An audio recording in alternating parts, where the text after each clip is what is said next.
My name is Mark Pacheco.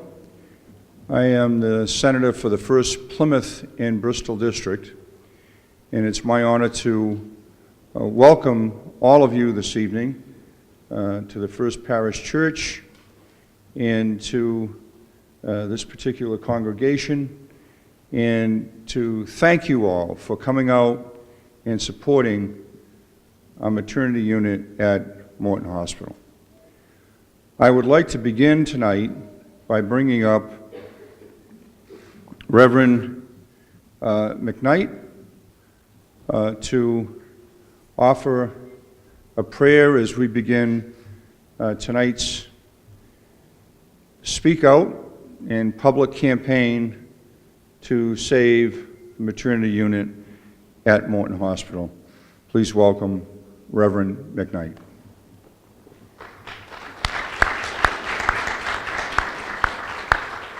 Thank you, Senator. It is good to be with all of you tonight, although I wish the circumstances were different. As we gather tonight, I want to also take a moment to specially welcome and recognize the members of the Clergy Association who are here from the Taunton Clergy Association, which has been involved in organizing around this particular issue. Pastor Edna Isaac, who is our convener, who has been amazing through this, Pastor Francisco Isaac, Reverend James Tilby, and Reverend Marlene Gill. Thank you all for being here. And our police and fire chaplain, so sorry. You didn't write your name on the list. Father Lenny, thank you also for being here, Father Lenny. A few brief housekeeping announcements. If you have not been to this church before, if you go out these doors, the women's room is to the right, the men's room is to the left. We have a request from the folks who are in this room, and I also do want to thank the members and the staff of Iglesia de Cristo de Misionera who are in this church, in our chapel here. They have been so gracious in opening this space to us. I know that Pastor Fuentes is just recovering from surgery, but we are so grateful that they have been able to be here with us and for the work that our churches are able to do together. So if anyone has any questions, please just locate me and I'll do my best to help. Please join with me in the spirit of prayer. God, we come to you tonight as a community united in hope and in faith, and with the knowledge that as we are together, all things are possible. We come to you tonight to ask for your blessing, to be with us as we face things as a community that we do not want to face. But with your strength, we know that all things are possible. We ask for your courage as we move forward, fighting for our hospital, fighting for our women and our babies, fighting for the ability to have resources here in our community that we need. We ask your blessing on all of those who are in the midst of this struggle, the nurses and the doctors, the patients, and all of us who know that Morton Hospital belongs here with us in Taunton, serving this area and all those surroundings in all the ways that they can, as we all must do to the best of our ability. Amen.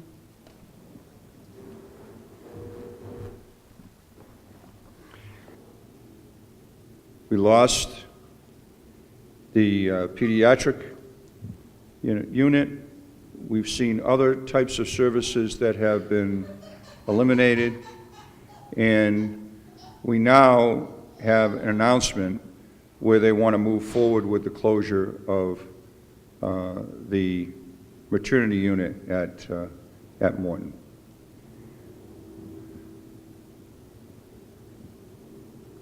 They have announced that they want to close the maternity unit because they have said, and I've spoken with the leaders at Stewart, I've spoken with their top medical director, and they are saying that it will not be safe to keep it open.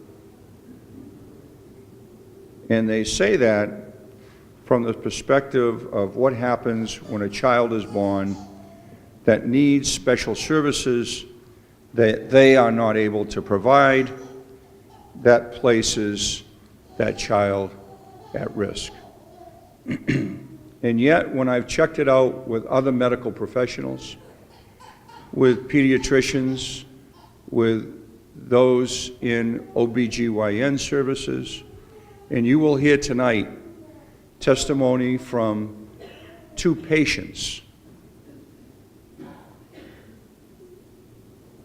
one of which may not have been alive to tell their story, and their young baby, who we just heard crying, we would not have heard those cries if it were not for the amazing staff at Morton Hospital. So tonight is really about setting the record straight, and we have the press here with us. And we want to begin the process of getting this on the public record.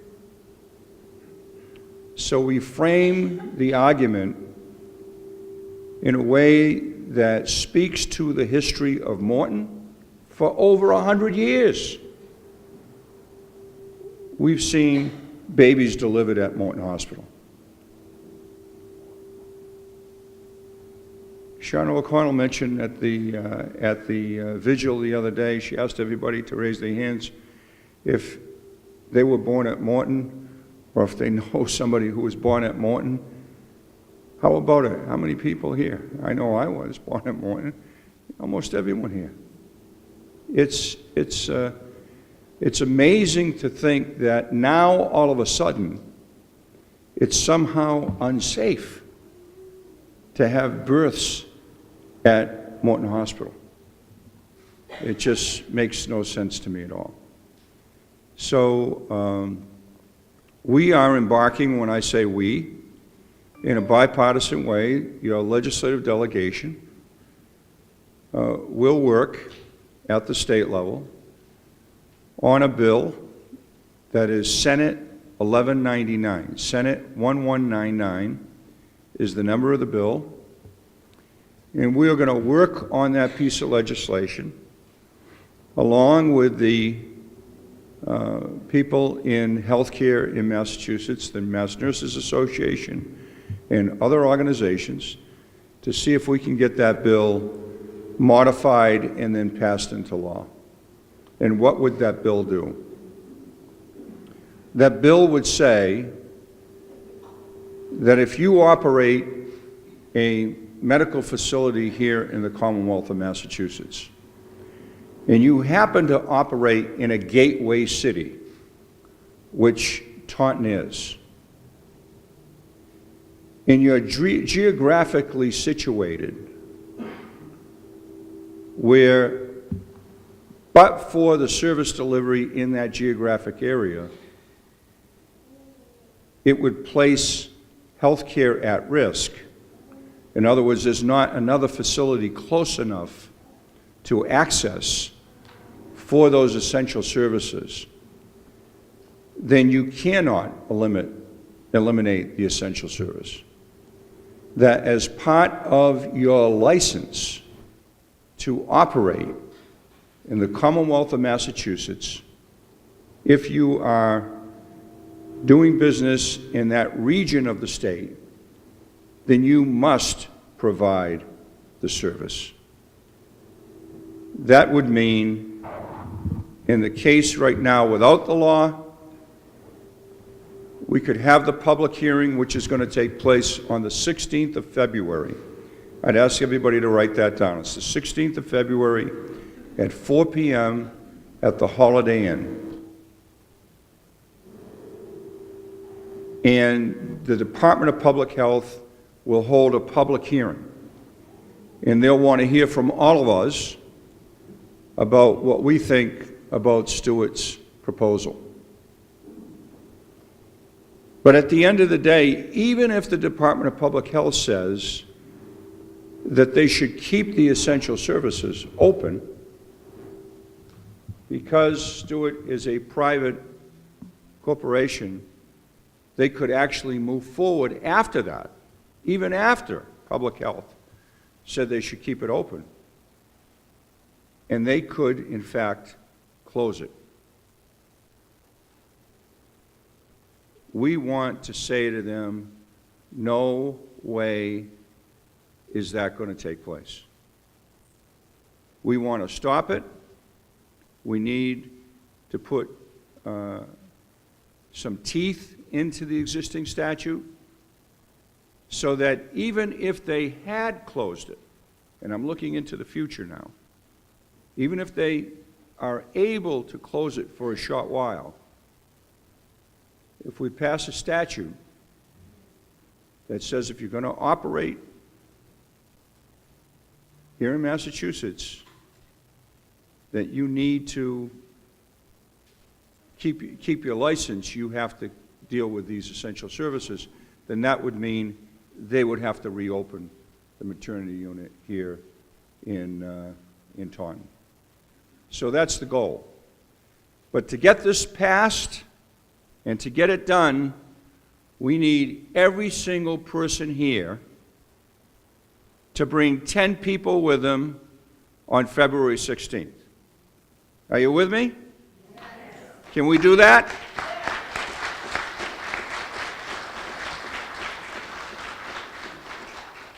And if we do that, and if we take tonight as a beginning and move forward, we have a huge crowd here tonight on a second day of weather that has not been too cooperative for all of us, right? It's a little cold, but because we have some warmth in our hearts, we're going to win this at the end of the day if we stick together. So one of the people that will play a crucial role is with us tonight, who has been at the forefront of a number of healthcare battles, including the Taunton State Hospital, saving Taunton State Hospital and keeping it open. She is really my key partner on the House side because as I am the President Pro Tem on the Senate side, in the Senate, my colleague on the House side, Representative Patricia Haddad, is the Speaker Pro Tem on the House side. So she is one of the top leaders in the House of Representatives. In working together, we have tried to work on these issues to get them accomplished. As I said earlier, it will be a struggle. It's not going to be easy. But I know one thing. If I'm in that foxhole and I want somebody to, have my back and have the back of our community and lead on this issue, there is no better person that I would want to see working with us than Patricia Haddad, so I'd like to have her come up and say a few words now.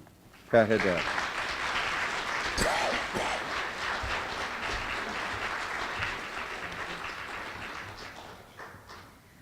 Ooh, talk about overpromising, huh? No. As I said the other day at the rally, the answers or what is being said about why this closing is necessary don't make sense. And if they are closing because there are not enough births at the hospital, why is that? It's not because people don't want to go there. Is it because there's not a welcoming attitude there? It's just really concerning to me that it seems to be about the bottom line. And you don't want to think that. You don't want to think that we can bring human lives, babies, families, mothers, down to an amount of money. But unfortunately, it seems that that's what it is. So how do we talk to people about it cannot and should not be about the bottom line. It has to be about the community.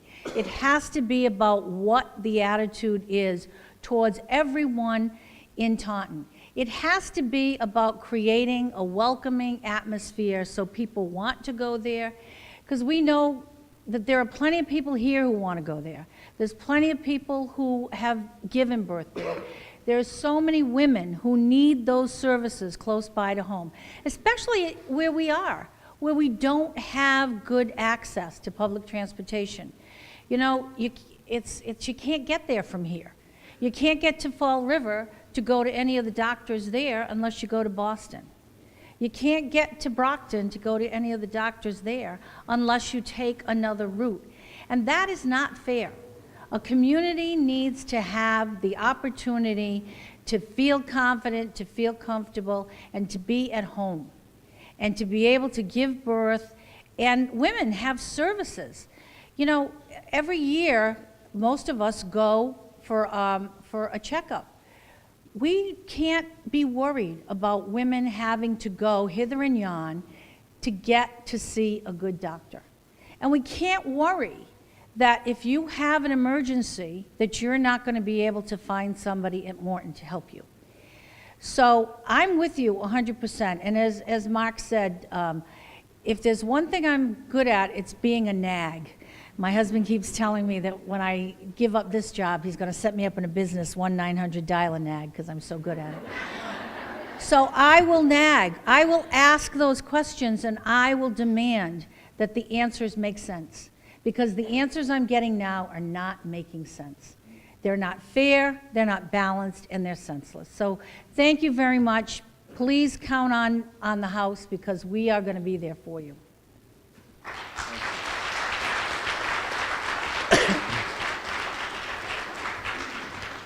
Thank you very much, Speaker Pro Tem Haddad. I thank you very much for your leadership and your willingness to take a lead role in the House on this. Is that Tom right there? The mayor is here. Okay. I'm sorry, Mr. Mayor, I cannot see. Believe it or not. I can see what you would think so, but these are reading glasses, so I know. All right. Yes, we're going to be preaching in a few minutes. I can tell you that right now. So listen, without further ado, and I know his schedule is so backed up today, and many of you heard his talk at the vigil, but let me bring up our mayor, Tom Hoy. Tom.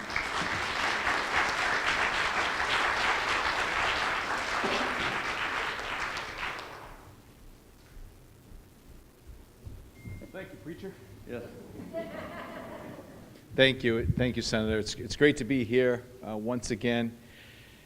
As we talk about this such important issue, this issue of social justice, I know Mark has already discussed this, and Pat and everyone else has spoken here this evening. It's about you. It's about the service in our community that we rightfully deserve.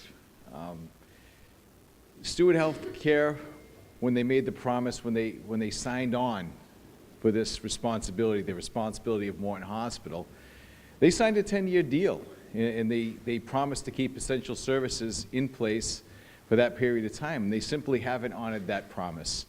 You know, we all understand, everybody in the corporate world wants to make money, and it's all about the bottom line, but this is so much more important than the bottom line. This is about health care. This is about crucial health care, the health care of our most vulnerable citizens. So I stand with you today. I stand with you every day as we fight to keep this essential service right here in the city of Taunton. I urge you to, your legislative delegation is here. They're all here strong today, and I commend them for that. Everyone is together on this issue. We're not always together on every single issue, but pray tell, we're here on this one. There's many city councilors in the audience.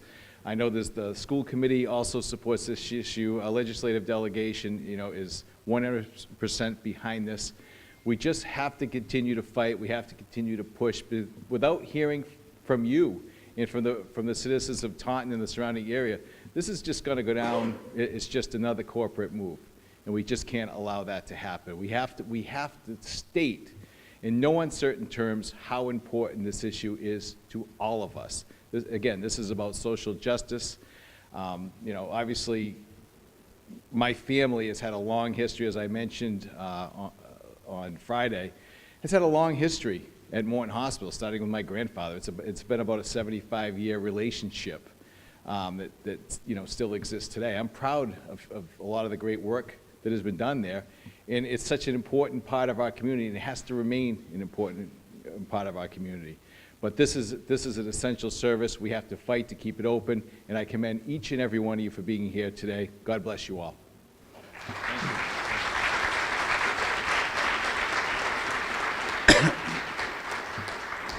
Thank you, Mr. Mayor.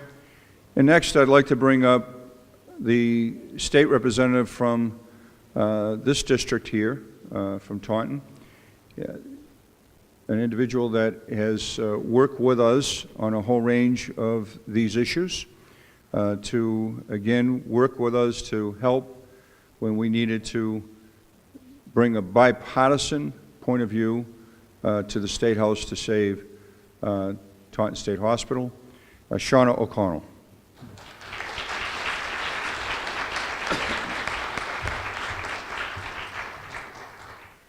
Thank you, Senator, and I want to thank you and Pat Haddad, of course, for your leadership on this issue and so many other issues. And I want to thank you all for being here tonight. It is really great to see this room filled, and I think we're all very blessed to be part of a community where there are so many wonderful people who really care about the health and well-being of our community, of one another. And unfortunately, the health and well-being of our community is in great danger. Stewart would have us think that the danger is in keeping the maternity unit open, but we know, and any clear-thinking person knows, that the danger to women, to babies, to our families is in closing that unit.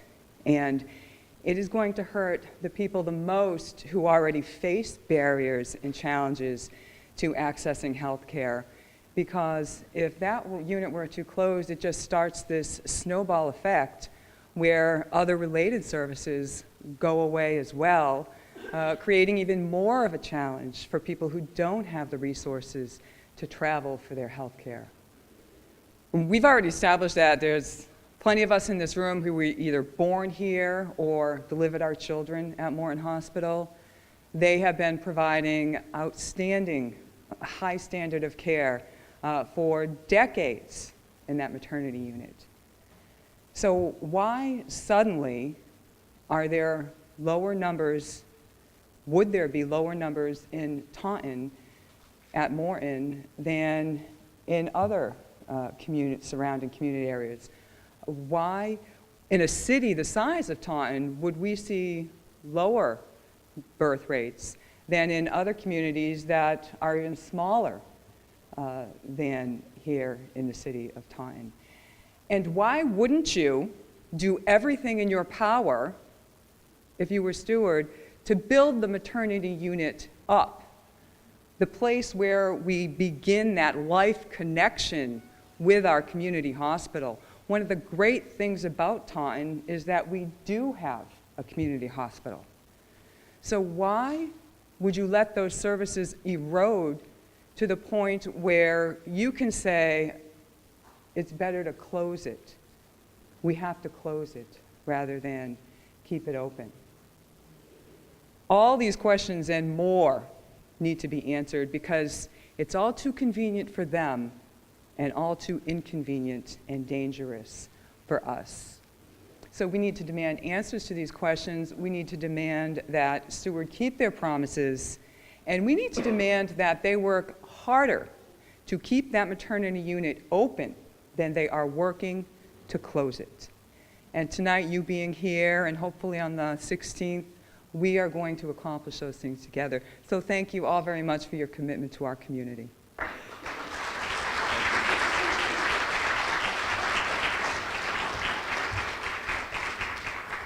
Thank you, Shauna.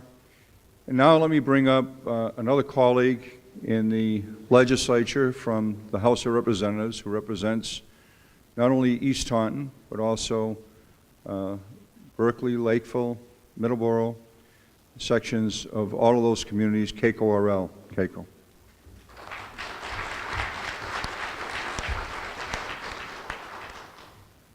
Thank you, Senator. Thank you, Speaker Pro Tem Haddad, and to my colleagues, Representative O'Connell. To all the counselors who are here, thank you for being here. Thank you to all the citizens who have turned out to say that they want to see maternity stay at Morton. When I got the call from Steward, it sounded like it was a done deal. They went through the explanations as to why they had to make these decisions, and maybe some of you have listened or heard, what they've offered. I guess I would say and submit to you that it's not a done deal, that maternity at Morton matters. It matters to this community. If you've ever had a baby, it's a wonderful time in your life. And as Representative O'Connell just said, it's the beginning of a relationship. And so rather than putting so much focus and energy into closing this portion of the hospital, Steward should be looking into how they can build up that unit. I want to thank the Senator for his leadership. This is a bipartisan effort where we're all standing together for Taunton. We're standing with you. We want you to continue to be engaged. We want you to continue to engage your neighbors and friends and help them to understand that unless and until we come together and tell Steward we really are not okay with you closing the maternity unit, we need to have our voices heard. February 16th is another opportunity where you can submit comments, where you can make comments, and you can make your voice heard. We'll continue to work together at the state level to do all that we can to keep the maternity unit open. Thank you.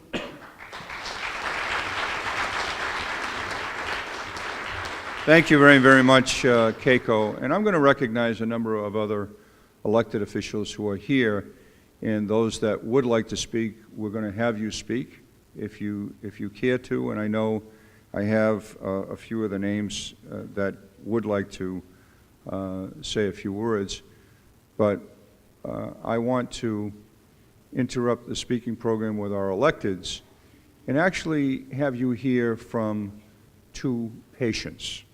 So before I bring them up, let me recognize Barry Sanders, who is here, a member of the Taunton Municipal Council, Gil Ponce, who is here, a selectman in Berkeley, City Councilor Deborah Carr, who is with us, City Councilor John McCall, who is with us, School Committee Member Cathal O'Brien, who is with us, City Councilor Estelle Borges, who is with us, City Councilor David Pottier, who is with us, City Councilor Jean Quinn, who is with us, School Committee Member Greg DeMello, who is with us, and School Committee Member Carol Doherty, who is with us as well. And I see my colleague in the Senate, and I would ask him to come down and join us up here, Senator Brady from Brockton.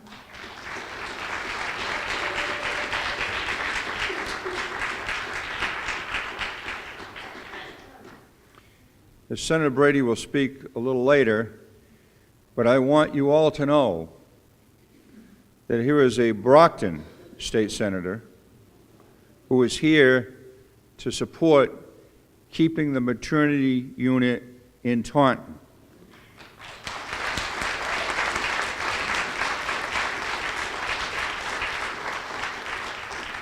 And Senator Paul Feeney, who represents Rehoboth and Seekonk in that part of our region of Massachusetts, is with us. He might not be able to be here tonight, but he's with us. And there are over 26 people on the bill already that are with us. So again, tonight is the beginning, and let's get to why this is so important. If I could ask Renee Gagné to come forward. And then we're going to hear from Ashley after that.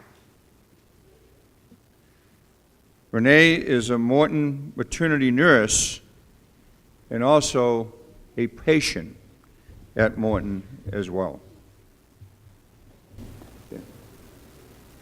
Hi, my name's Renee, and I've been an RN at Morton Hospital in labor and delivery for the last 11 years.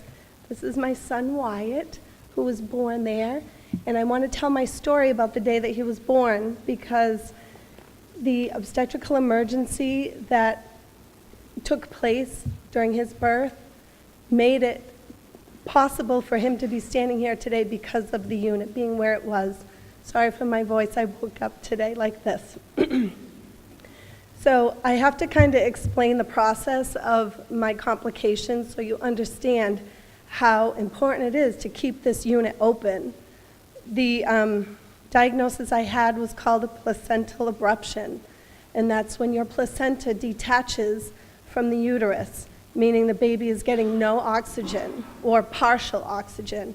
In my case, I was hemorrhaging, and I would have never, ever survived if I had to get transferred 17.8 miles, I think it is, to Good Sam. We'll say 20 because the traffic's awful. And no baby can survive 25, 30 minutes. I mean, by the time we got to Good Sam, got registered, I was able to have a C-section. If he lived, he would be brain dead. So I want everyone in this room to understand that this is not just for comfort. Oh, we just want to stay in this town. We don't want to travel. That's not what this is about. This is about safety. This is about keeping our community safe. That's what Steward needs to do for our community. So they say that it will hurt hurt our community to stay open. I don't agree with that.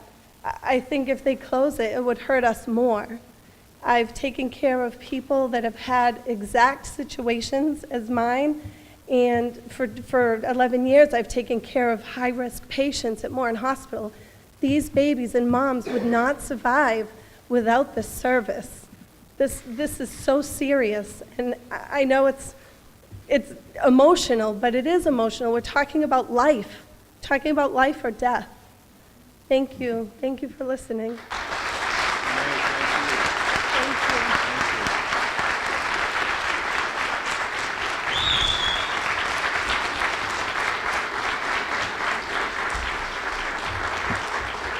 Renee, thank you so much for being willing to share your story, because this is what it's really all about. Now, next I'd like to bring up Ashley Alsop, who will tell her story. Ashley, if you want to come up here, you're welcome to.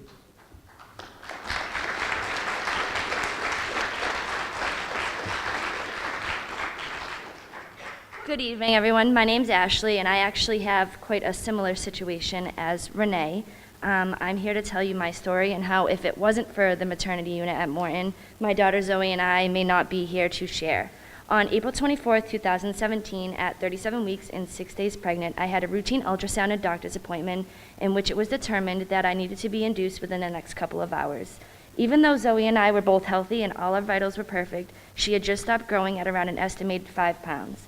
I went home to get the hospital bags that had been packed for weeks, waiting for the big day, then headed back to the hospital to begin the induction process. About an hour into being induced, I felt what I can only describe as an abundance of fluids suddenly rushing out, and instantly I thought my water had broke, so I asked my boyfriend Zachary to confirm my suspicions. It turns out it actually was not my water breaking, but my placenta had torn from my uterus. I started bleeding out. At that point, I had asked to get the nurse, and she did an awesome job at actually keeping me calm and getting my OBGYN, Dr. Coles, in to see what the situation was. And at that time, they had got everybody that they needed, the nurses, to immediately get me into the room for an emergency C-section. So while keeping me calm and explaining what was happening and doing that, the nurses and the doctors all got me in, and within a matter of 15 minutes, I was put under. I had the operation, they had the bleeding under control, and I gave birth to a happy, healthy, beautiful 5-pound, 7-ounce girl. The fast and professional service we received saved our lives, and the city of Taunton deserves to have that same treatment. We must fight to keep the maternity open. If not, then we would never have that chance. Thank you.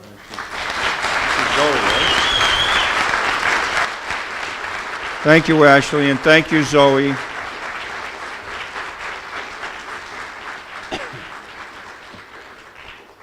Thank you so much, Ashley, for sharing your story, and I know that you recognized your doctor, OBGYN, here tonight, Dr. Knowles. Would you like to follow up at all on that situation?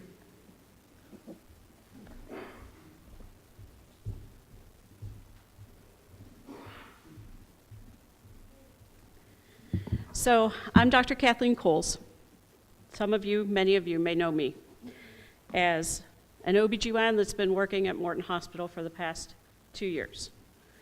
That makes me a steward employee. Therefore, I want you to know that I take great risk actually being here, but I'm compelled to speak because of the dangerous situation that we're facing. So I want you to know I'm speaking here as a community member because we bought a house on the Somerset-Dighton line, so Morton is my hospital. I'm speaking as an OBGYN physician, but I'm certainly not speaking on behalf or any type of representation for Steward Healthcare. This is simply because I feel compelled as a community member. And I need you to understand, when I graduated from my OBGYN residency, I could have taken a job anywhere I wanted to. I could have taken a job at a large academic center, published, been world famous. But I chose to work at a small community hospital because of the ties that you can make with your patients, because of the relationships that you can have, because patients are not just a number when they come to Morton Hospital. They have a name and a face. They get greeted, and they don't just get called by the patient in room number 6. They are treated as our family, as our community. These are our friends, our neighbors, people that we've gone to school with. And that's the type of practice that I wanted to be in. And that's the place that I wanted to join. And that's the home that I thought I found at Morton Hospital. So that is the reason that I am treading the line by speaking here. Because I don't want to say anything that will eliminate me from serving you in the future, whether it's after we close and reopen, whether we reopen before we close, whatever. I'd like to continue as a community OBGYN physician. So you'll understand if I can't answer certain questions or can't say certain details. But what I do want to do, since Ashley is here and opened the door for me, I'm not sure she made it sound as grave as it needed to sound. So I just want to give a few details. It was actually less than 15 minutes, but that's okay. By the time she got to the operating room, her blood pressure was 60/30. So any of you that are medical in here, that should raise your eyebrows, because that's a big deal. So we were calling for blood already. She had lost several units of blood before we even got to the operating room. Now, in a placental abruption like hers and like Renee's, minutes count. You guys have probably heard on several of the medical shows that you see on TV that, oh, your brain can survive without oxygen for 6 minutes. Yeah, well, that's true. So a baby's life is very tenuous when blood flow through the placenta essentially stops, because now it's not going through the placenta into the baby, it's going out. At any one time in your pregnancy, 40% of your blood flow is in your uterus. That's why you increase blood volume so that you can continue to feed your baby through the placenta. Because at any one time, 40% of your blood volume is in your uterus, if that placenta tears away from the uterus, you can bleed to death very quickly. And a placental abruption is a true emergency because you can lose the mom or the baby. So that's a great segue because it brings up some statistics that I would like to give you on maternal mortality in the United States. Of industrialized countries, we by far spend the most money per capita of anybody, any industrialized country in the nation. We spend greater than $9,000 per patient. The next closest is Japan, who spends slightly less than $4,000 per patient. But here we go. The United States, in among industrialized nations, has the highest maternal mortality rate. So that would be losing Ashley or losing Renee. We're not even talking about the babies right now. And unfortunately, it's still on the rise. So some statistics. Between 2000, the year 2000 and 2015, the global maternal mortality rate fell by more than a third, while in the United States it rose. In 2015, there were 28 maternal deaths per 100,000 people. Let's compare it to our neighbor in the north, Canada. Canada had 7 per 1,000. We are more than triple Canada's rate and blow them out of the water for how much money we spend. Why do you think that is? The researchers are showing that it's because of 2 reasons. One is low socioeconomic status still makes it hard to receive health care. In Taunton, we certainly have low socioeconomic status. And I don't know if one of the M&A members is going to speak, but they have spoken at the prayer vigil that we had on Friday and talk about we have the highest rate of babies, drug-addicted babies born to mothers that are using heroin or opiates. So narcotic babies. We have the highest rate. We meet low socioeconomic status. The second factor for the rise in maternal mortality is access to health care. They're saying that the distance that you drive from your house to a hospital and how long it takes you to get there is directly correlates with your maternal morbidity and mortality rate. So you may not die, but you're sure going to get sick. If you eliminate Taunton, and now we're driving 25 minutes or more, depending on traffic, you've essentially made Taunton a rural community. And there's not a single person in this room that would take a look at a map and point to Taunton and consider us rural. We may be a little redneck occasionally, but not rural. Okay? But if you take this away, you're essentially making us like a rural community. The maternal morbidity and mortality rate can rise in this area. That's concerning. But let's not forget to focus on the fact that you're taking, I'm an OB/GYN. I don't just do pregnant women, I do all women. And so what happens in GYN emergencies if there are no OB/GYNs at Morton Hospital because now we're delivering up a Good Samaritan? What happens? We're talking about GYN emergencies that are common, like ectopic pregnancies or vaginal bleeding, and we're talking about some GYN emergencies that are very rare that some gynecologists don't see in their entire lifetime, like toxic shock syndrome from a retained tampon, or like thyroid storm that can happen even in the postpartum period after 6 to 8 weeks when you wouldn't even think about it.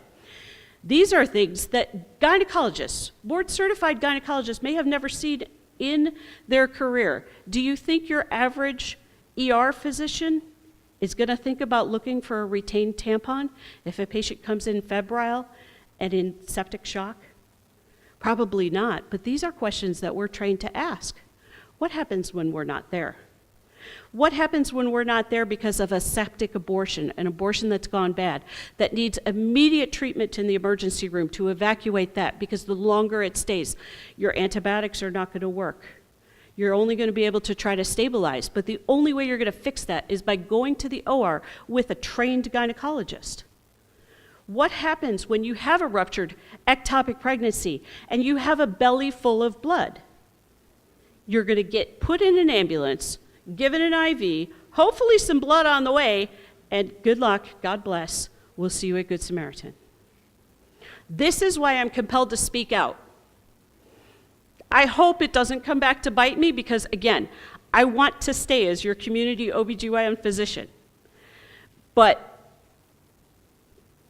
you know, Senator Pacheco said something about Stewart agreed, and I'm going to try to use your words, that they were to keep their word to maintain an essential services within this community for 10 years. We wanted Stewart to keep their word. I feel compelled to speak out because how would it be if I can't even keep my word? How do you feel if you can't even go to trust your own doctor? It's not about who I work for. It's about what I do. And this is a calling, and I want to do it for Taunton. Thanks for your time.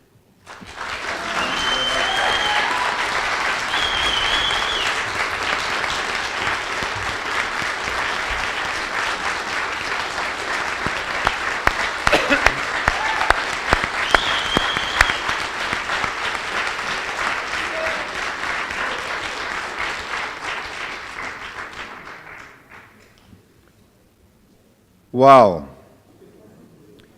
What do you say after that? Two patients and the good doctor telling us about the real world scenarios that are taking place every day in our city. And without these services, not only will we need to have a sign outside of the emergency room that says, you know,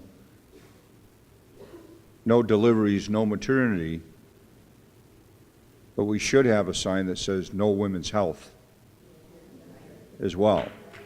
That would be outrageous.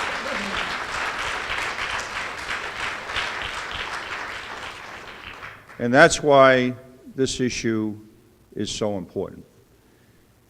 I want to bring up Senator Brady right now because he can tell you about what is happening in Brockton,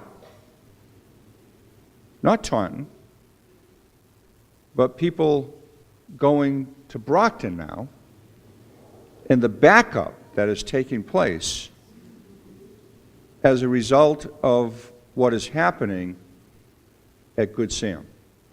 So let me bring up my colleague, Senator Brady.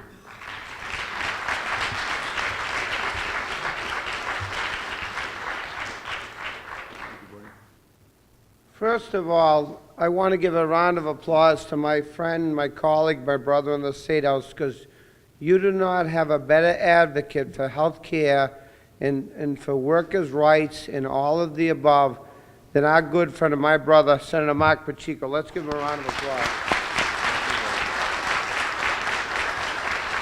When Brockton Hospital had not only one strike but two strikes, Mark was marching with me to protect workers' rights at Brockton Hospital before these big corporations started taking over hospitals. Now it's called Signature Healthcare. But Mark and I was there hand in hand with him marching on behalf of workers' rights. And he's been there for health care rights as well. And Stewart, as Mark mentioned, has taken over the Cardinal Christian Hospital. That was a hospital that, you know, took care of its local residents, etc. But then all of a sudden these big corporations take over and people think, oh, it's not going to change things or whatever. But they only care about the mighty dollar. They don't care about you and I with our health insurance needs and our health care needs. And I'm very fortunate. I hate to admit my age now. I know I got more gray hairs than Mark and I'm younger than him, but I was 10 years old when I got hit by a car in 1972. And if it wasn't for nurses and hospital workers, I wouldn't be here today speaking on your behalf. I was at the old Goddard Hospital in Stoughton. And now that's more of an adult daycare center, and the Cardinal Cushing got taken over by Stewart. But I am very grateful for the people from my community that donated blood. I wouldn't be here talking to you, and that's why I got involved in public office, because out of the bottom of my heart, I'm very fortunate for the nurses and the healthcare workers that I wouldn't be here speaking to you today. And I was in the hospital for 3 months. I had internal injuries, I had a ruptured kidney, a ruptured spleen, etc. And I don't even like to talk about it, but you know, as a kid, you don't think about things. I was kind of spoiled there at Orna. Esposito visited me from the Bruins. But I would never forget the care and the advocacy I had. And they bought me, in those days, never mind cable. Nowadays, you have cable and all these things. My parents had a black and white TV, and my parents' generation, they didn't even have a TV. They'd go down to the local enterprise to look at the board to see what the local news was. So we had a black and white TV, didn't have channel 38 and 56, you know, and it's hard to imagine to tell the kids now today. So the hospital chipped in and bought me a little 11-inch Hitachi TV set so I could get channel 38 to watch the Bruins games. And I would never forget that. Now, you know, you got 1 million stations and cable, all that stuff, but the care and the advocacy I got back in those days was amazing. And I would never forget. And then our parents, my mother and father were World War II generation, the care they got from the healthcare workers, and they've passed on, et cetera, but we will never forget. And I lost a girlfriend to cancer. She was at Beth Israel, and the care she got was amazing. But it is so wrong that these corporations take over these hospitals, and they only care about the almighty dollar. They don't care about the work that you and I do. They don't care about taking care of our families, our patients, etc. And it gets so out of control, and we see it time and time a day. And I will tell you that we all are working for your behalf at the state level. We got a great team. And it doesn't matter if you're Republicans or Democrats. Unlike what you hear out of Washington, we have a great delegation in the Commonwealth of Massachusetts. We're very fortunate. But I hate to use the analogy like Tom Brady, the Patriots don't win alone with my cousin Tom Brady, but they win as a team, because if one person can't stop, look at the last game. Gronk got hurt, and I didn't even think they were going to win. It's amazing they win. It's like, I'm shocked. But they work together as a team. And we are very fortunate in the Commonwealth of Massachusetts. We have a great delegation that works together as a team on your behalf. And we are so fortunate at the team we have in the Commonwealth of Massachusetts. Doesn't mean we agree on everything. That's part of life, and that's part of democracy. Democrats don't always agree with Democrats. Republicans always don't agree with Republicans. But we are fighting on your behalf. And we are very fortunate the team we have at the State House. But when things like this go on, it's just not right. And we are working on your behalf. So we're going to do whatever we can to work on your behalf to keep the maternity open and to keep Morton Hospital doing what they do. And it is crazy. 5 minutes can save somebody's life. And I've seen it. Brockton Hospital, we mentioned the opiate addiction crisis. Brockton Hospital, and it's not even kids from Brockton. They take in kids from all over the South Shore. And it's like a couple seconds can save someone's life. And look at how beautiful this baby is in front of us here. Thank God we were able to save that child's life, and that's what it is all about. So we're going to do whatever we can on your behalf to keep things rolling in the right direction. Please don't hesitate to contact all of us, because we're all working on your behalf. It doesn't matter if you're a Republican or Democrat, and we support workers' rights and like proper staffing levels. We've been fighting for that for years. You know, again, these people, unfortunately, in other parts of the country forget that, oh, it's all about the almighty dollar, and they think like Massachusetts is the most liberal state in the country and all that. It's all a bunch of baloney. We are working for your benefits and to protect not only workers' rights, but families' rights, and to help do whatever we can to protect, because it's all about saving lives. And my heart goes out, and my heart breaks. Look, that little baby is so beautiful, and that's what it's all about. And I wouldn't be here today speaking on your behalf if nurses and workers in the healthcare industry weren't here to survive and save me back in 1972. And I know I was a lot thinner in those days and no gray hairs, but but I'll tell you, and I got to confess, this beautiful nurse jumps in bed with me, right? And I was so shy in those days. I saw her 20 years later, and I said, geez, it was only 20 years afterwards, you know. But, but she won Nurse of the Year award at Cardinal Christian Hospital many, many years later. And I had so much great care back in those days, and I will never forget. Dr. Becker, Messerschmidt, and Baker, and they're all passed on. They were older than my generation, but I will never forget the care I got. And we are elected to work on your behalf. So anything we can do, we're here for you. Thank you. Thank you. Thank you, Buddy.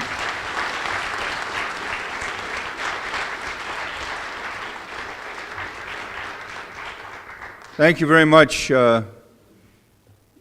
When he's outside the State House, especially with a lot of people that don't know him, he will go by his last name all the time, every time that the Patriots win a game. But anyway, thank you very much, Senator Brady. Only when they win. Yeah, only when they win, that's right. Now listen, I want to bring up, the Senator referenced it, and we spoke about this at the vigil, and it's so important. There are a lot of just unbelievable staff that presently work at Morton Hospital and had worked at the maternity unit. And there are so many people that work in the emergency room. You know, I'm the type of patient, when I heard the doctor explain some of the, you know, very scary things that take place, and she started to talk about blood, I thought some nurse here was going to have to come up and bring me some ammonia because I might be hitting the floor any second. And it's amazing. It's a calling, as the doctor said. It's a calling for those of you that are in the healthcare profession. You are in the business every day of helping to save lives, and we have examples here tonight of lives that were saved because of you. And so, as we move forward with this campaign, we don't want any employee or anybody that's involved with healthcare at Morton to ever think for one fraction of a second that there's anyone that's criticizing anything that the individuals are doing at our healthcare facility. That's not the case. What we are critical of, and will be as we move forward with this campaign, are the decisions that are being made that they have nothing to do with at the top of a corporate organization that needs to hear loud and clear from the community that what they are doing is wrong. That's what this is all about. So let me bring up one of those extraordinary people that are in the business of saving lives, a nurse at Morton Maternity, Jackie Fitz. Jackie.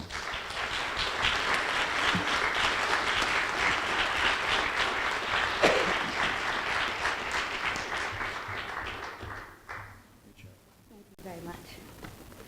Hi, I'm Jackie Fitz. I am a nurse on the maternity unit at Morton Hospital. I've worked there for 13 years. I've been a nurse for 11 of those years. Before that, I was a CNA. When I had first moved to Taunton, I immediately got a job at Morton Hospital, and I was struck right away by the number of nurses that had worked there for their entire careers. I'd never been in a place where people had been there for 30, 35, 40 years, and I thought, that's amazing. I want to be one of those people. So it was always one of those things that I thought, I'm gonna retire from this place. This is really cool. I didn't know people did that anymore. So in late October, my colleagues and I came to work, and we were informed that the maternity unit would be temporarily closed due to some gaps in the pediatric coverage, and it would be, reopened as soon as those gaps were filled. In the meantime, we would be going down to the emergency room and handling any patient care for pregnant women that would occur in the meanwhile. Unfortunately, the reopening would never occur. We continued to go and assist the emergency room doctors. There were no obstetricians assigned to these patients, just the emergency room doctors. And slowly but surely, there were no pediatric coverage also assigned to the emergency room. So we continue to report to work, and yet we're not allowed, we're not able to take care of pregnant patients. We're not allowed or able to take care of post-operative patients with women's care needs, post-operative patients, hysterectomies. These things we're perfectly able to handle, but we're not being allowed to take care of these patients up on our floor as we normally have been. Stewart claims that they're unable to come to an agreement with the pediatrician group and that they've been working tirelessly to find coverage. These are all false statements that Stewart is making. I know this because we've had community pediatricians who have offered to come and work with us solely in the hospital. We've had companies, as soon as it hit the news, that were calling and coming out of the woodwork saying we staff specifically acute care facilities, and we would be more than happy to come and staff your Morton Hospital with any kind of pediatric coverage you need, regular pediatricians for acute care, neonatal specialists, whatever you need. Could you please just tell us how to get your bosses to call us back? And they still continue to call. We even got a call during the vigil, and they said they're just not calling us back, and we don't understand how we can help. We just need them to call us back so we can give you coverage. Our patients are already at a disadvantage and have many obstacles to overcome in order to have healthy pregnancies and babies. Our community in the city of Taunton is one of low socioeconomic status, and most of our patients walk to the hospital or may take buses or cabs. Taunton is also a community that has been hardest hit by the opioid epidemic, and our community has one of the highest actually has the highest per capita birth rate for babies who are born drug addicted in Massachusetts. These mothers and babies require a lot of care and attention that our staff are experts at delivering. Our mothers, actually, a lot of them are also in recovery programs, which are in the Taunton area, and they are required to attend, and go to their clinics in the morning, receive their morning dosage, and then they walk back to the hospital and care for their babies for the remainder of the 24 hours and do this day by day. So they're able to care for their babies in addition to staying in recovery, which is another huge part of how they can help comfort their babies through the process of recovery from drug addiction and also stay clean and stay in their recovery programs. If they have to travel to Brockton in order to see their babies and don't have transportation of their own, it makes it very complicated for them to receive treatment in Taunton and then to get to Brockton somehow, and then come back again. We also, when the census allows and we have room on our unit, they're able to stay on the maternity unit overnight and stay with their babies, come down to the nursery for feedings, to hold them when their babies are agitated, to soothe them, because skin-to-skin contact is one of the main things that helps babies when they're withdrawing, to just feel their mother's heartbeat, to feel the warmth, to be rocked, to be soothed, to hear their mother's voice, like they've heard for the whole 9 months that they were in their mother's womb. And if they're in Brockton and their mothers can't be at their sides, that's to the detriment of both mother-baby bonding and mother-baby recovery. Georgia's Maternal and Infant Health Research Group published a study in Maternal Child Health Journal in 2016 that found that every 15 minutes a woman had to travel had a direct correlation to the risk of birth before 37 weeks. So if a woman had to drive 45 minutes to get to her maternity services, she was at a 50% greater risk for preterm delivery than a woman who had to drive 15 minutes or less. Good Samaritan Hospital is 30 minutes, 19 miles by car, in regular traffic, 20 minutes with no traffic. How long would it take for a bus or a cab, or by walking? Who could say? This is also added stress for our patients.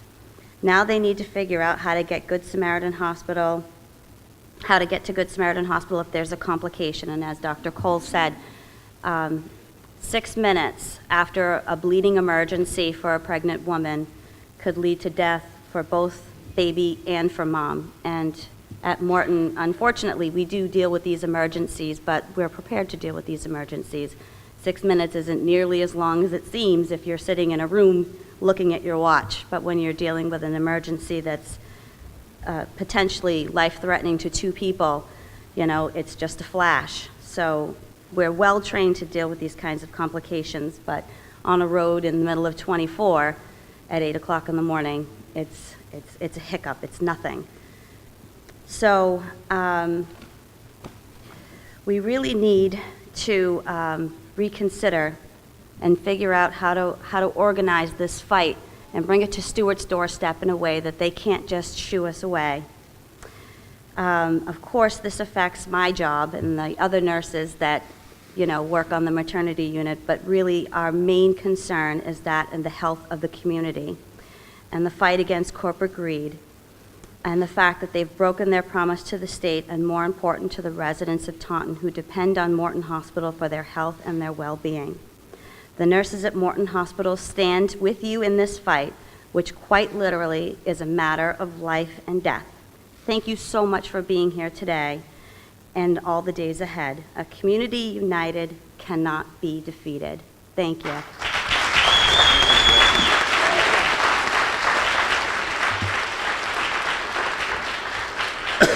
Thank you, Jackie. Thank you for what you continue to do. Thank you so much. Yes. Yes.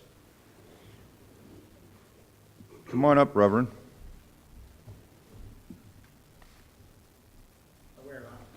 Yes. I wear different hats. I'm an on-call firefighter in Rainham. I'm the pastor of the Stone Church in Rainham. The fire station and the church are located right next door to each other. It's all too convenient. I've been an EMT for many years. I do very little ambulance work now, which the people of Rainham are grateful for. However, I have had women in labor in the back of my ambulance. And thankfully, we have always been able to get that woman to the hospital before she gave birth. In a way, I would like to say, oh yes, I helped that woman give birth, but I was more relieved to get to the hospital. The fact is that sometimes babies come very quickly. And it could be a perfectly normal birth, but it could come very quick.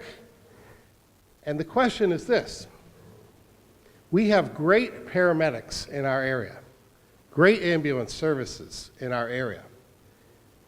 But from time to time, we do deliver on the side of the road in the back of the ambulance or in somebody's kitchen. And that's going to happen a lot more. And I shudder to think of an ambulance parked in the breakdown lane of Route 24, heading up to Brockton. But because that baby is coming fast, the ambulance has to pull over and deliver. Where's the OBGYN doctor then? Not there.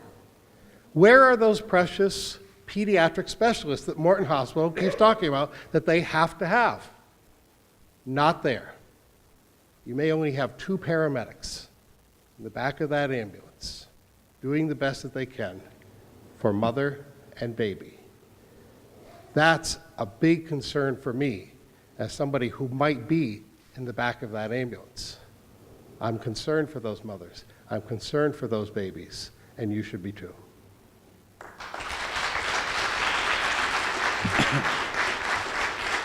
Thank you very much, Reverend Tilby. And next, I'd like to call up a Paula Ryan, who's a retired nurse from Quincy Hospital. Would like to say a few words. Paula?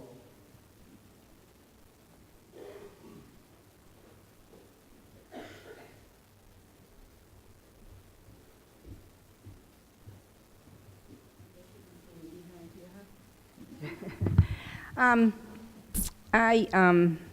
Ryan, I'm an MNA member, and I was a nurse at Quincy Medical Center. So this is a all too familiar story. Morton and Quincy were acquired 2011 at the same time. I just want to really address the community. I am so impressed with your elected leadership that they have come out to speak for you and to support the hospital. We didn't have that luxury in Quincy. And I am impressed with the number of community members that are here tonight. It is so important that you speak out and you unite. I could go on and on about Stewart.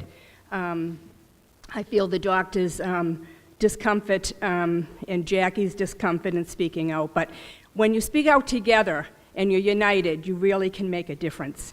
I won't belabor the point about the untruths that Stewart speaks and their agreements and whatever. But I just want to express that the community really can make a difference when you come together. And if you bring 10, as Mark said, on the 16th of February, 10 more members with you, citizens with you, that it'll really make a difference. So I congratulate you. You've got a great leadership behind you. Really believe in it, and good luck. I'll be here. Thank you, Paula. And now representing, thank you very much, Paula. And now representing the Taunton Opioid Task Force, Barry Sanders, who's also a city councilor. Barry.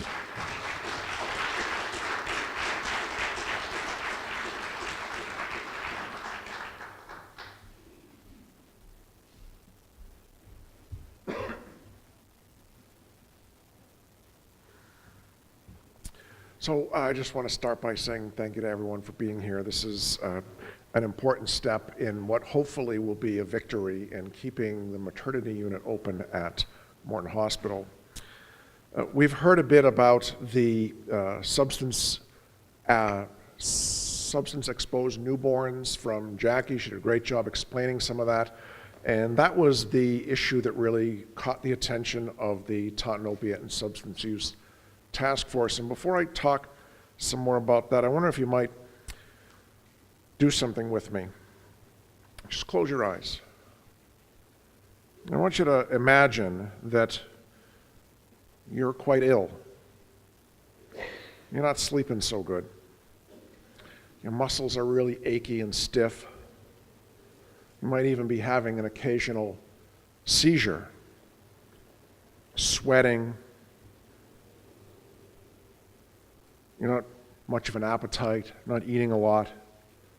And what you do eat comes out when you vomit, comes out when you have diarrhea. You're just miserable. This is what withdrawal from opiates is like.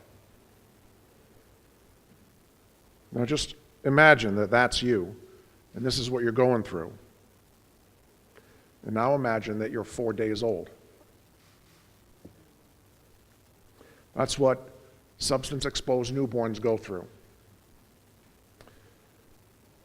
Now, the doctors and the nurses do absolutely everything they can to get these little babies through this with methadone, phenobarbital. But what we know, more than anything else, that helps to alleviate the suffering of these brand new babies is contact with their mother. Every minute is a soothing minute for that new baby, going to get through some of the most horrible suffering that child will hopefully ever experience. Even moms who are not perfect, the contact they have with their babies is so important. And the difference between mom traveling back a few streets down the road as opposed to a few towns over is long minutes and hours of unnecessary suffering for these babies. And I have real issues with Stewart Healthcare abandoning their obligation, the obligation they assumed when they bought Morton Hospital. They did not buy a deli or a hardware store where they could simply discontinue an unprofitable product. I have an even greater issue with Stewart Healthcare abandoning women and the most vulnerable children that will end up in a hospital. The data's there. This is the skin-to-skin contact that Jackie spoke about. The time spent with moms is the greatest medicine available. And the decision to close the maternity unit at Morton Hospital is a decision to allow babies to suffer longer, all because it's cheaper to do it that way.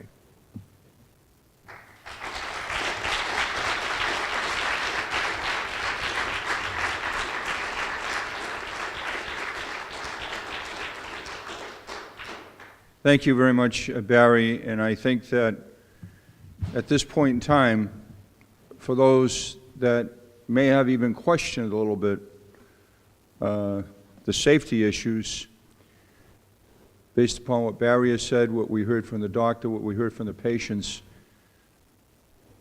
it's beyond question that it is safer to keep a maternity unit at Morton Hospital. There is no question about that. Next, who's requested to speak, John McCall, City Councilor.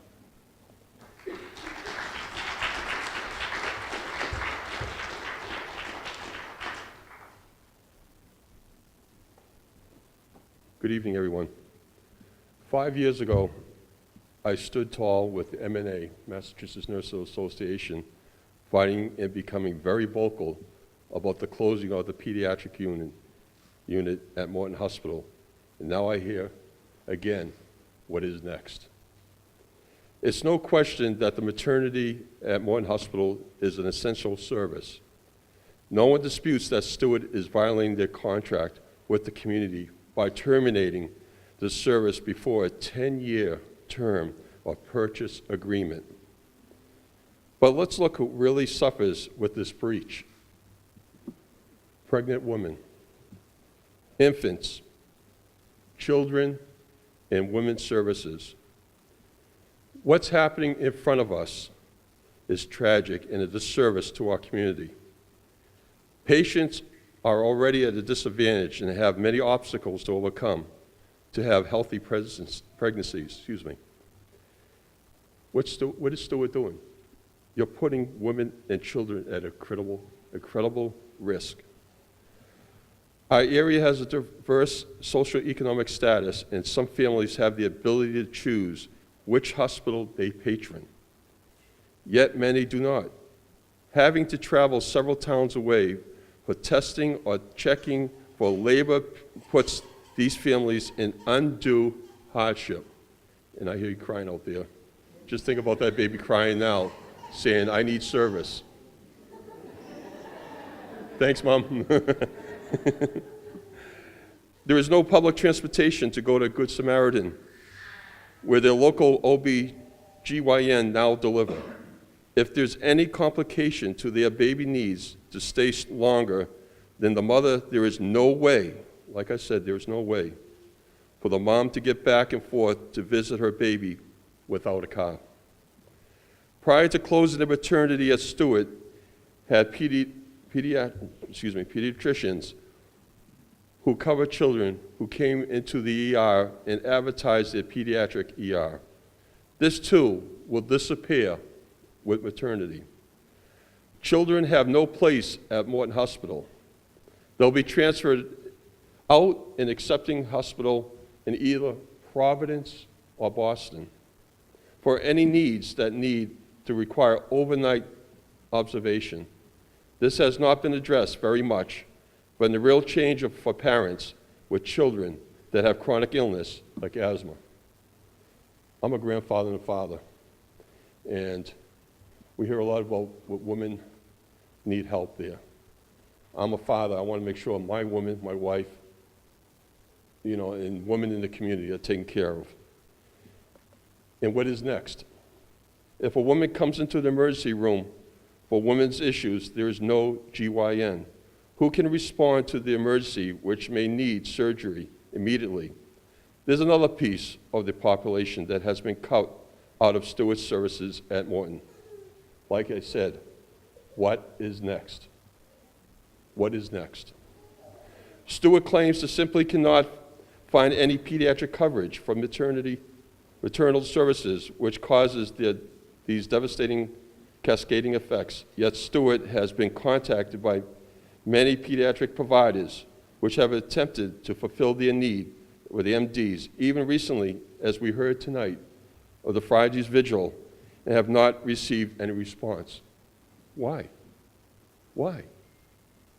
Both acute, like I said, what is next? Both acute care pediatricians and specialist services have been reaching out since the news hit the papers in late October. Stewart doesn't want pediatric coverage. They want to consolidate services at our community's expense. It's also unclear if jobs will occur, the cut of jobs will occur as a result of this closure. I look in the audience tonight, I look at each and every one of you. Morton, I don't know what you're doing, but our community cries that we need service there. We really do need service. The women need help. We heard from my colleague Barry Sanders talk about the opiate problem that we have. We need to have protection in our community. Wouldn't you agree? I can't hear you. Would you agree?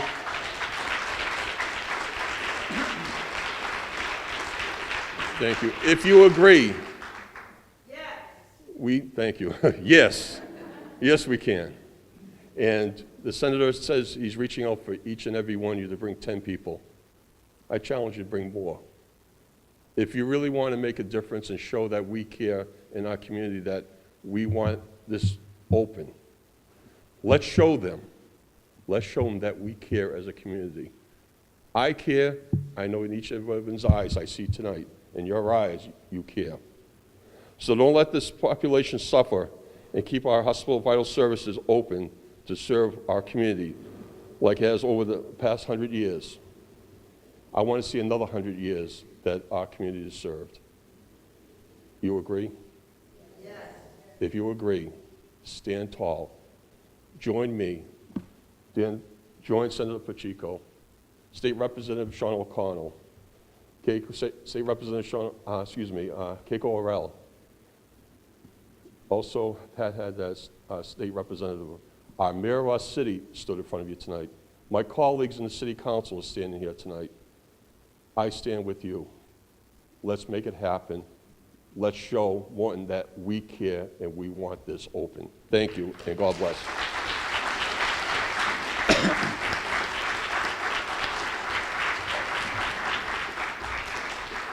Thank you very much. Thank you, John. Next, I'd like to bring up Selectman Gil Ponce from Berkeley. Wanted to say a few words.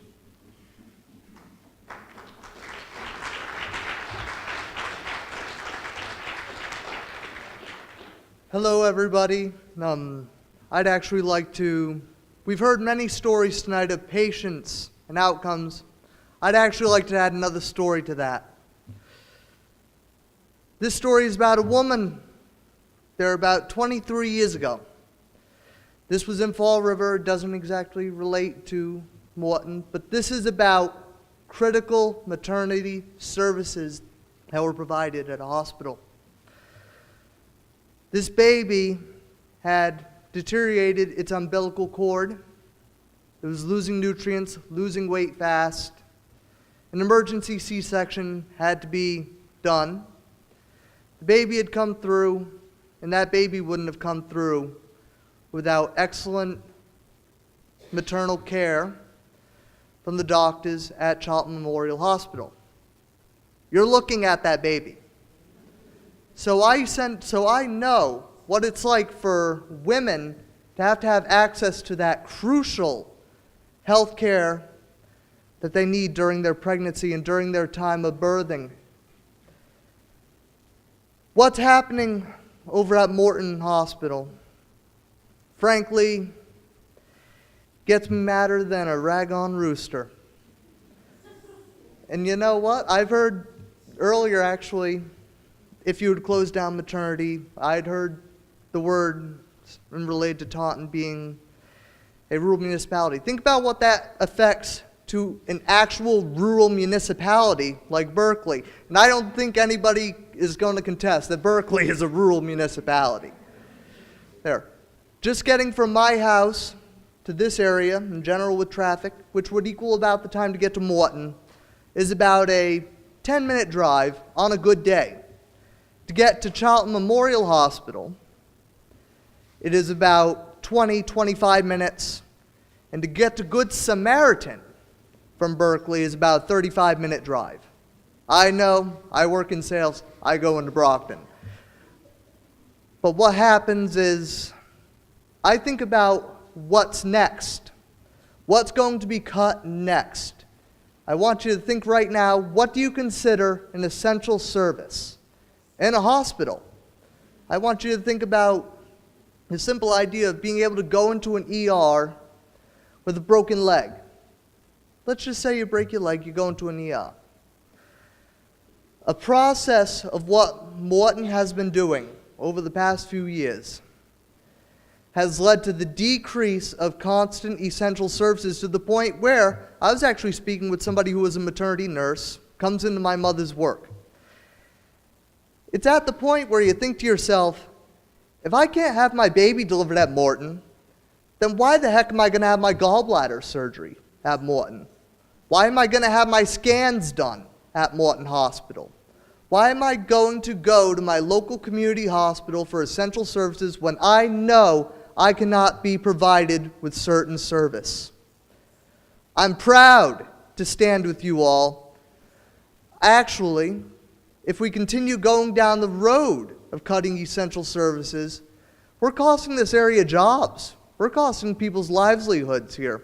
Ironically, I believe one of my colleagues on the Board of Selectmen works at Morton Hospital. If we continue down this slippery road, she could lose her job. You don't want to see good, hard-working people lose their jobs. This is not just about safety. This isn't about actually coming together as a community. This is all about protecting what is rightfully ours, our community hospital. Let's stand together on the 16th. Let's stand together every day until we make Stewart Healthcare here that you will not shut us up and you will not shut us down. Thank you.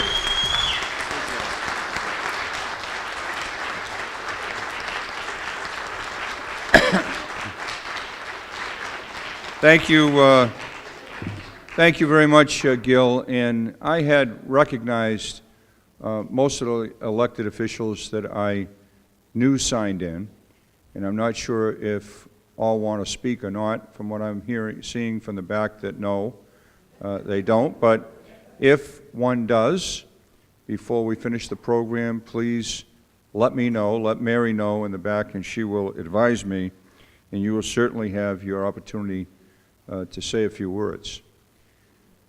The next person I want to bring up, I spoke to last week, and you all know him.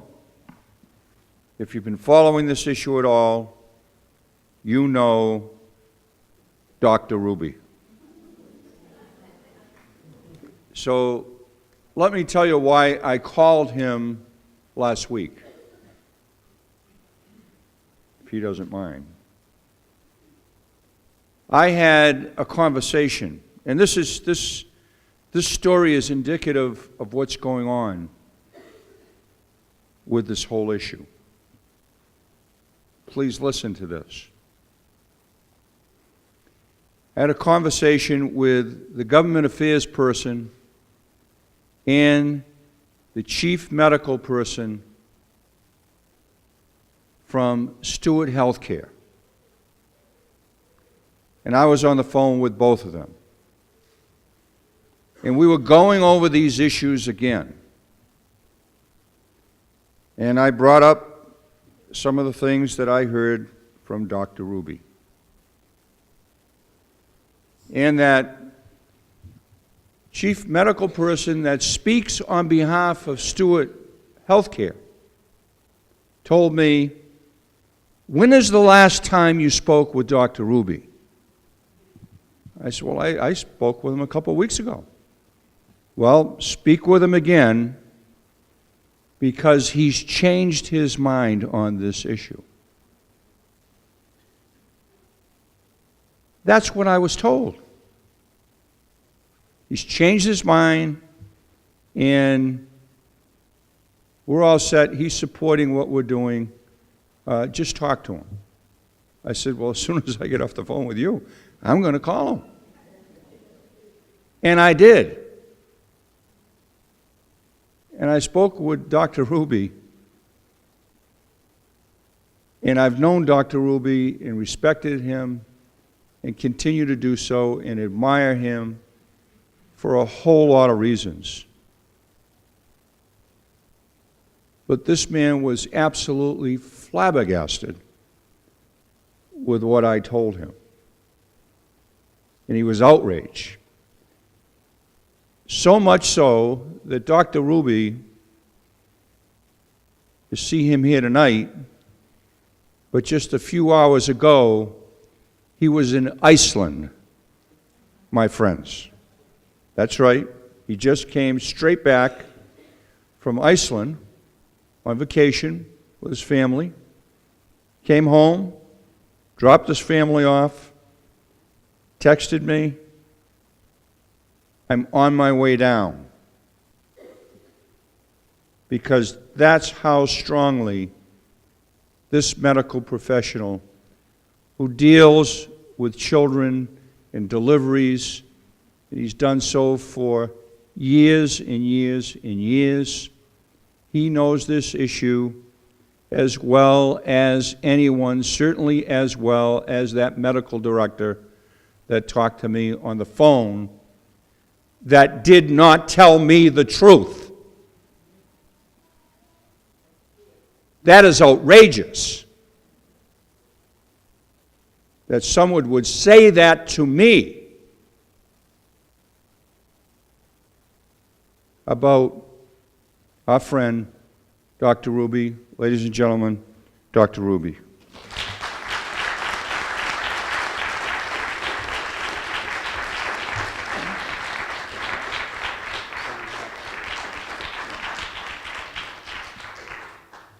I want to thank Mark for expressing exactly what happened. I was absolutely outraged because that is not a conversation that ever happened. And I have always been for keeping our nursery, our maternity, even our pediatrics viable at Morton. My name is Eric Ruby, and I have been practicing pediatrics in Taunton since September 1977, and that's over 40 years. When I came to Taunton, there were 3 other pediatricians, Dr. Mealy, Dr. Parker, and Dr. LaRock.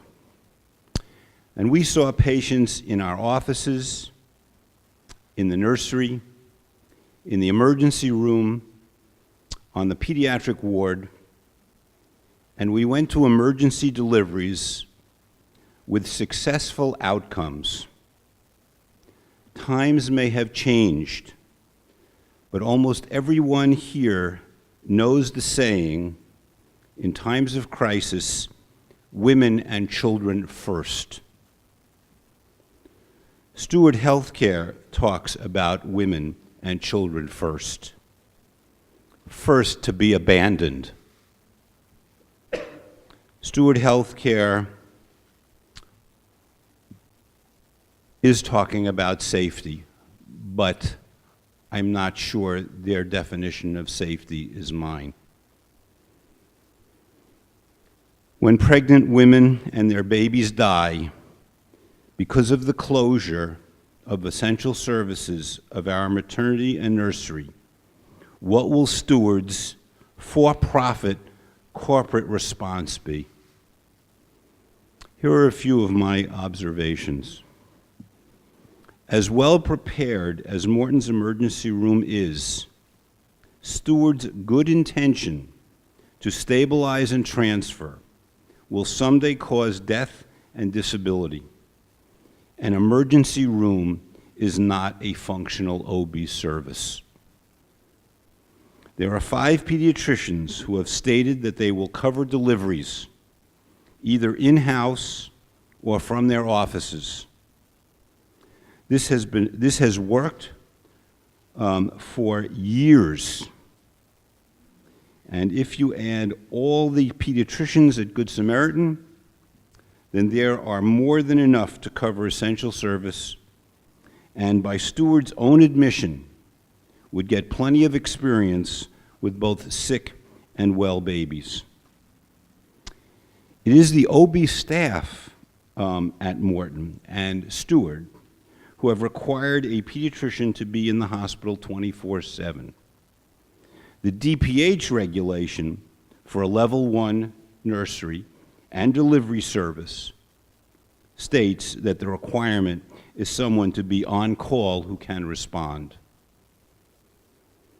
It is significantly more dangerous to send a woman in labor in an ambulance to Good Samaritan than to deliver her at Morton.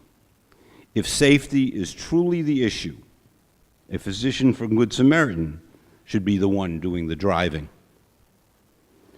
Good Samaritan is overloaded with all the referrals, routine and otherwise, from Morton. The emergencies they are getting are from Morton, not their usual population. Healthcare needs to be about health. In my opinion, for-profit Steward Healthcare is about Wall Street, not Main Street. This Steward Family Hospital is not about family when you eliminate pregnant women, babies, and children. Thank you.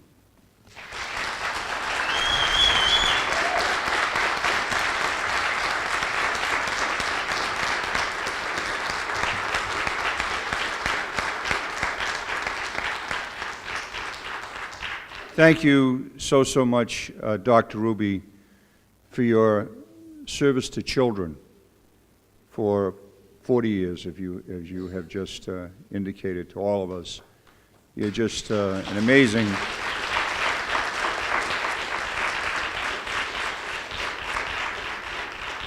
and the one thing that I've always admired about Dr. Ruby is not only his community connection, because he understands what is happening in the community because of his connection through the children and families that he is engaged with, but this man's integrity. It's without question. And I thank him for that. And I thank you for your leadership on this issue, and I know how difficult it can be, in particular for the healthcare professionals that are interfacing with the Steward leadership at this time. Now, I've been through the list of everyone we had organized to speak, and if there are any other individuals here tonight that would like to say something at this time, I want to welcome you to do so. Any of the other electeds that are here that would like to be recognized? I don't see any elected hands that are going up. That shows good political skill at this point in time. Yes, ma'am. I'm sorry. Susan? Yes. Come on up, Susan. The last name again, Susan. Susan Flynn. Yes. Hi. I'm a nurse from Good Samaritan, and I work in the maternity unit. So I'd like to speak about our impact because we're not happy about it either. Not that we don't love more patients, however, we were already understaffed before we started, before Morton closed. And of course, it closed at a very busy time for us and probably Morton, so this one patient a day is not one patient a day, as any maternity nurse knows. It's 5 one day and 6 the next day and 2 another day and then nobody for 3 days. So we haven't had the staff to take care of our patients, so the extra patient load was not well appreciated. Not that we didn't do our best taking care of the patients, because we do love our job and we do love taking care of moms and babies. We also have some physical constraints. We already have days where we have people waiting in the waiting room because we just don't have beds. We don't have beds to take care of the maternity patients. We don't have beds for the labor patients. We don't have beds to take the labor patients that are delivered over to the maternity unit. So it's a physical constraint. They don't seem to have a plan, at least they're not communicating it with us. They have added some staffing positions, but that's barely keeping up with what we already had. We do around 1,000 deliveries, maybe a little more than that, so adding 324 is a whole extra third. That's a big increase. And although we do have the drug-addicted withdrawing babies already, I actually was kind of surprised at how much more you guys had. So that's also going to impact as we put them in we have a level 2 special care nursery, and that's where they go. So that's a big impact, because they're there for anywhere from 5 to 15, 20 days. How are the parents going to get there? We already have a problem with our parents who live in Brockton getting to Good Samaritan Hospital and the clinic and all these other places they've got to go. I don't see how people from Taunton are going to be able to do it. And they're also so women in the Taunton area are going to Morton Emergency Room and then being transported by ambulance to Good Samaritan. So that increased healthcare costs. It might not increase Stewart's costs, but it's increasing healthcare costs. It's also taking that ambulance that could be utilized elsewhere. When the patients, and then they're going and they're not having the nurses that they know or the facility that they know. Their family members and friends can't come visit them. So it's not the best plan. I don't know what they were thinking, but that's not mine. They don't tell me that either. No. Thank you very much.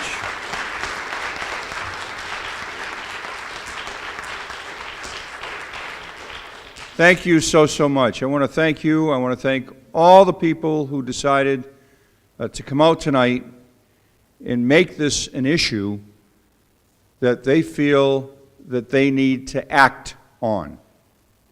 I want to thank you for being here. I want to thank all of our elected officials, the mayor, our entire legislative delegation, all the local officials who are here this evening, the healthcare professionals, our clergy association, and all those that have assembled. How many people here tonight are committed, first and foremost, to being at the Holiday Inn on February 16th at 4 o'clock in the afternoon? That's everybody here. Now, how many people are committed to bringing at least 10 more people with them? We have time to do that between now and then. How about 20 people? All right. We have a little auction going on here. How about 100 people? Believe it or not, if each of us want to take a few minutes and make sure we use our own social media outlets and inform our friends about what you are doing and why, you will make a huge difference. On the way out tonight, there are flyers that are here that we would ask you to take, to distribute, to get to other people so that they will have all the information that they should have. There are telephone numbers on that flyer so that you can call. We would urge you to begin today in calling other elected officials and let them know about Senate Bill 1199, Senate Bill 1199, that seeks to ensure that essential services would be required in geographic locations like here in Taunton. Okay? So we have a plan. We're going to move forward with that plan. legislatively, from a community leadership perspective, from a religious leader's perspective. It is my understanding, and maybe we can get some more clarity from them as we have Reverend Tilby come up to give the closing prayer. But it's my understanding the Clergy Association is reaching out, not only here in the greater Taunton area, but in the broader aspect of all of southeastern Massachusetts and Norfolk County, to talk about this issue from a moral perspective. It is morally wrong. It's what you call social injustice, economic injustice, when this type of action from a corporate leader takes place that harms people's access to needed quality health care. It's just plain wrong. It should not take place, in your legislative delegation, your community leaders, and all of us here today will not let it take place quietly. That is for sure. And if we stick together, I believe we have the opportunity to ensure that those essential services will remain as we go forward. So let me bring up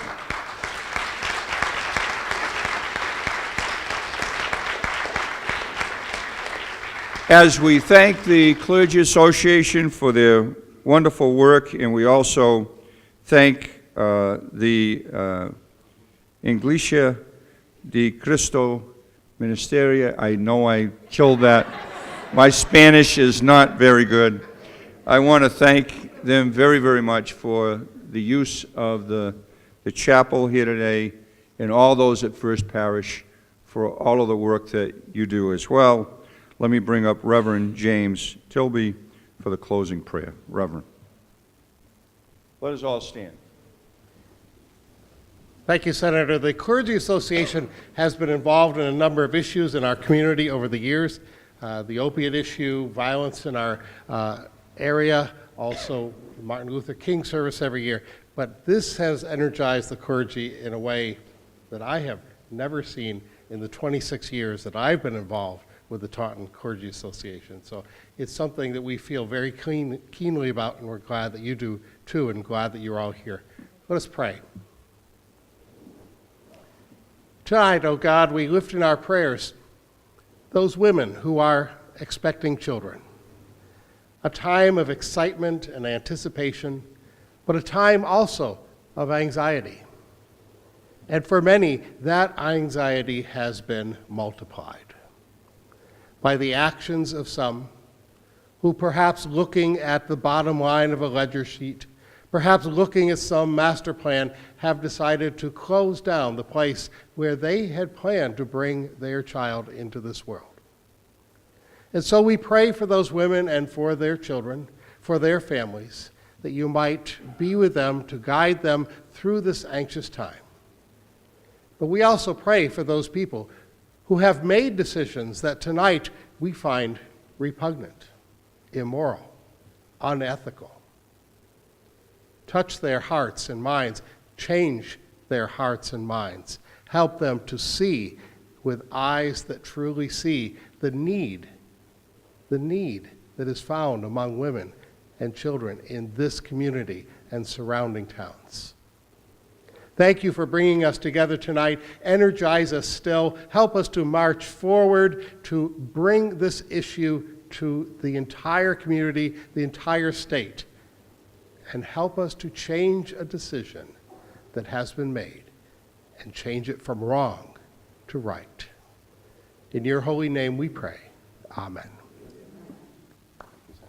Thank you, Reverend. Thank you very much, Reverend. Good night, everybody. Thank you all for being here. Give yourselves a round of applause. Let's make sure we pass those flyers out. let's sign up, and let's organize, and let's be there on February 16th.